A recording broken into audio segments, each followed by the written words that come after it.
Hello friend, আশা করি সবাই ভালো আছো। আজও চলে এসেছি একটি দুর্দান্ত ভিডিও নিয়ে। ইতিমধ্যে আবারও প্রধানমন্ত্রী আবাস যোজনা নিয়ে বড় একটি আপডেট চলে এসেছে। কয়েকদিন আগে রাজ্যের মুখ্যমন্ত্রী মমতা বন্দ্যোপাধ্যায় তিনি বলেছিলেন যে কেন্দ্রীয় সরকার ৩ বছর ধরে আবাস যোজনার টাকা আটকে রেখে দিয়েছে, আর সেই টাকা আমরাই দেবো। আর তার জন্য যে 11 লক্ষ লিস্ট অলরেডি হয়ে গেছে, সেই লিস্টের আবার পুনরায় সমীক্ষা হবে। সেই সমীক্ষা পুনরায় ভেরিফাই হবে, তারপরে কিন্তু ডিসেম্বরের প্রথম সপ্তাহ থেকে কিন্তু সেই টাকা বেনিফিশিয়ারিদের অ্যাকাউন্টে ছেড়ে দেওয়া হবে। এমতো অবস্থায় প্রধানমন্ত্রীর তৃতীয়বারের জন্য শপথ নিয়েই প্রথম সিদ্ধান্ত নিয়েছেন শহর এবং গ্রামীণ মিলিয়ে 3 কোটি বাড়ি নতুন করে দেওয়া হবে। এখন দেখার বিষয় যে আমাদের রাজ্য সেই 3 কোটি বাড়ির মধ্যে পড়ছে কিনা, আর যেগুলো অনুমোদন হয়ে আছে আমাদের রাজ্যের অলরেডি 11 লক্ষ বাড়ি, লিস্টেড বাড়ি, সেগুলোর টাকা ছাড়ে কিনা সেটি এখন দেখার। সে বিষয়ে আজকে বিস্তারিত আলোচনা করব। তার আগে ছোট্ট একটি অনুরোধ করবো, যদি চ্যানেলটিতে নতুন হয়ে থাকে অবশ্যই চ্যানেলটি সাবস্ক্রাইব করবে, আর যদি ফেসবুকের মাধ্যমে দেখছো তাহলে প্লিজ পেজটিকে ফলো করে পাশে থাকবে। তো বন্ধুরা, আমরা একটি সরাসরি দৈনিক অনলাইন পত্রিকায় চলে এসেছি, যেখানে সবিস্তার দেওয়া আছে। কি বলছে? প্রথম সিদ্ধান্তে প্রধানমন্ত্রী আবাস যোজনার অধীনে 3 কোটি গ্রামীণ এবং শহুরে বাড়িগুলিতে মন্ত্রিসভা অনুমোদন করেছে, অর্থাৎ অলরেডি অনুমোদন দিয়ে দেওয়া হয়েছে প্রথম সিদ্ধান্তেই। আমাদের রাজ্যে বারবার অভিযোগ 100 দিনের কাজের এবং প্রধানমন্ত্রী আবাস যোজনার টাকা কেন্দ্র আটকে রেখে দিয়েছে। আর সেই টাকা আটকে রেখে দেওয়ার ফলেই কি আমাদের রাজ্যের ফলাফল খারাপ হয়েছে?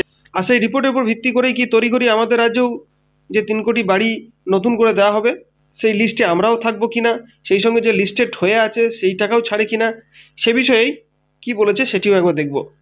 সোমবার তৃতীয় মেয়াদের প্রথম মন্ত্রিসভার বৈঠকে সভাপতিত্ব করেন প্রধানমন্ত্রী নরেন্দ্র মোদী। আর সেখানেই প্রধানমন্ত্রী আবাস যোজনার অধীনে 3 কোটি গ্রামীণ ও শহুরে বাড়ি নির্মাণের জন্য সরকারি সহায়তার অনুমোদন করা হয়েছে। 3 কোটি বাড়ির মধ্যে 2 কোটি হচ্ছে প্রধানমন্ত্রী আবাস যোজনা গ্রামীণ, আর 1 কোটি প্রধানমন্ত্রী আবাস যোজনা হচ্ছে আরবান। অর্থাৎ গ্রামের জন্য দেওয়া হয়েছে 2 কোটি বাড়ি এবং শহরের জন্য দেওয়া হয়েছে 1 কোটি বাড়ি। আজকে মন্ত্রী পরিষদের বৈঠকে সিদ্ধান্ত হয়েছে 3 কোটি অতিরিক্ত গ্রামীণ ও শহুরে পরিবারকে বাড়ি নির্মাণের সহায়তা প্রদানের জন্য অর্থ বরাদ্দ করা হলো। আবাসনের প্রয়োজনীয় মেটাতেও এই সিদ্ধান্ত বলে মনে করা হচ্ছে। মোদী বলেছেন যে মন্ত্রিসভার সিদ্ধান্তে কোটি কোটি দেশবাসীর জন্য মর্যাদাপূর্ণ জীবন এবং সহজে জীবনযাপনের প্রচারের দিকে একটি বড় পদক্ষেপ এটি। আমাদের সরকার আজ প্রধানমন্ত্রী আবাস যোজনা প্রসারিত করার এবং গ্রামীণ এবং শহুরে 3 কোটি নতুন বাড়ি তৈরি করার সিদ্ধান্ত নিয়েছে। এই সিদ্ধান্ত জনগণের জীবনযাত্রার মান আরও সহজ করবে। এটি কেবল তাদের প্রয়োজনই পূরণ করবে না, বরং তাদের একটি মানসম্মান জীবন প্রদান করবে। সেই সঙ্গে প্রধানমন্ত্রী আরও বলেছেন যে এই মন্ত্রিসভায় প্রধানমন্ত্রী কিষাণ সম্মান নিধির যে 17তম কিস্তি, সেটিও নিয়েও কিন্তু আলোচনা করা হয়েছে। সেটির যে 20,000 কোটি টাকা আছে সেটিও কিন্তু খুব শীঘ্রই বিতরণ করা হবে। তো বন্ধুরা, আবাস যোজনা নিয়ে রাজ্য এবং কেন্দ্র যে দ্রুত সিদ্ধান্ত নিচ্ছে, তাতে মানুষের কতটা উপকার হয়, মানুষ কতটা সাহায্য পায়, কে আগে সাহায্য দেয়, সেটি এখন দেখার। তো বন্ধুরা, আবাস যোজনা নিয়ে আবারও একটি বড় আপডেট চলে এসেছিল আমাদের কাছে, সেটি আজকে ভিডিওতে তুলে ধরলাম।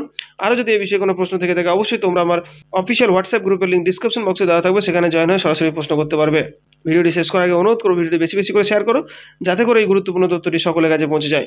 আর যদি ভিডিওটি ভালো লেগে থাকে অবশ্যই একটি লাইক করবে, সঙ্গে চ্যানেলটি সাবস্ক্রাইব করে পাশে থাকবে। আজ এ পর্যন্ত, ধন্যবাদ।